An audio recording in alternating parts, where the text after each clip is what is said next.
বাংলাদেশের মানুষ আজ 1971-এর আত্মত্যাগ ও ইতিহাস ভুলে যেতে বসেছে। এ এক গভীর ষড়যন্ত্র যা অন্তর্বর্তী সরকার পরিকল্পিতভাবে বাস্তবায়ন করছে বলে অভিযোগ করেছে মানবাধিকার সংগঠন voice for human rights. 29 April British পার্লামেন্টের সামনে মানববন্ধন কর্মসূচি পালন করেছে সংগঠনটি। আরো জানাচ্ছেন মোহাম্মদ মাসুদুজ্জামান।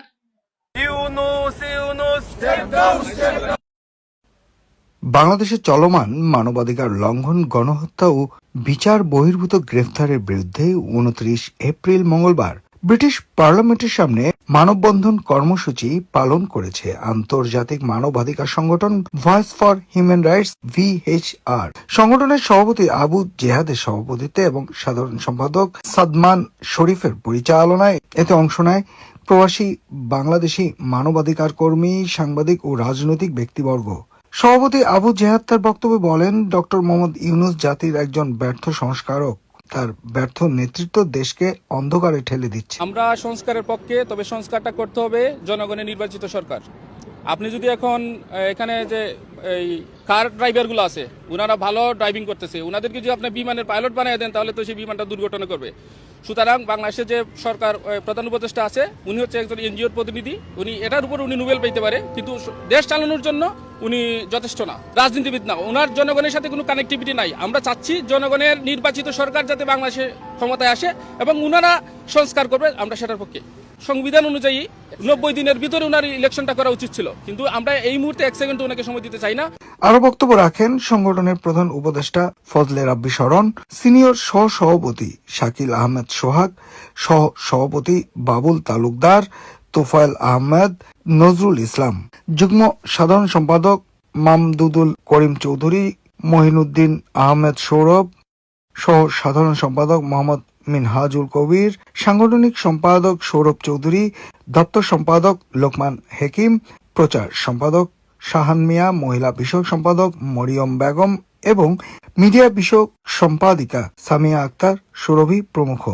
বক্তারা বর্তমান সরকারের দমন-পীড়ন, ইতিহাস বিকৃতি এবং রাষ্ট্রীয় নিপীড়নের বিরুদ্ধে ক্ষোভ প্রকাশ করেন। বর্তমান যে রেজিম ইউনূস সরকার গঠন করেছে, সেই সরকার গঠন করার পর থেকেই বাংলাদেশে নৈরাজ্য, সন্ত্রাস, হামলা, মামলা, বিশেষ করে আমার সোনার বাংলাকে কারাগারে রূপান্তরিত করা হয়েছে। আমরা এখানে আজকে একত্রিত হয়েছি ভয়েস ফর হিউম্যান রাইটস এর পক্ষ থেকে।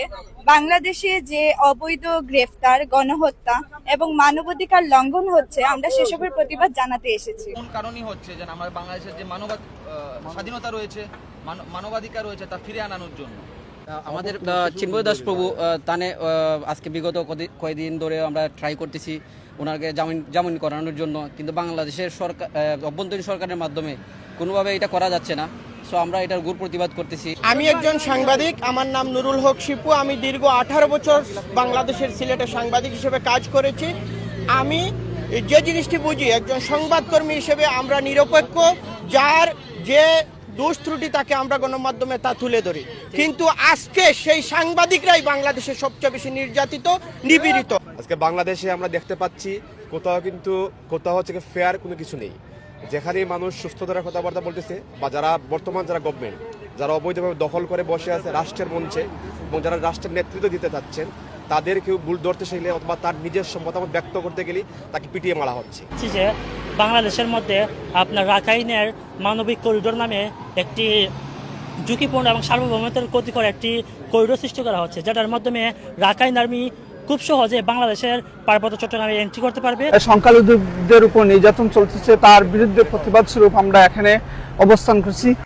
এছাড়া আরো উপস্থিত ছিলেন মোহাম্মদ হাবিবুর রহমান, নাবিলা নৌশেদ, শ্রাবণী শুভ, মোহাম্মদ সালাউদ্দিন, আজিজুর, রফিকুল ইসলাম, মোহাম্মদ জুয়েল রানা প্রমুখ। মোহাম্মদ মাসুদ জামান, NTV ইউরোপ, লন্ডন।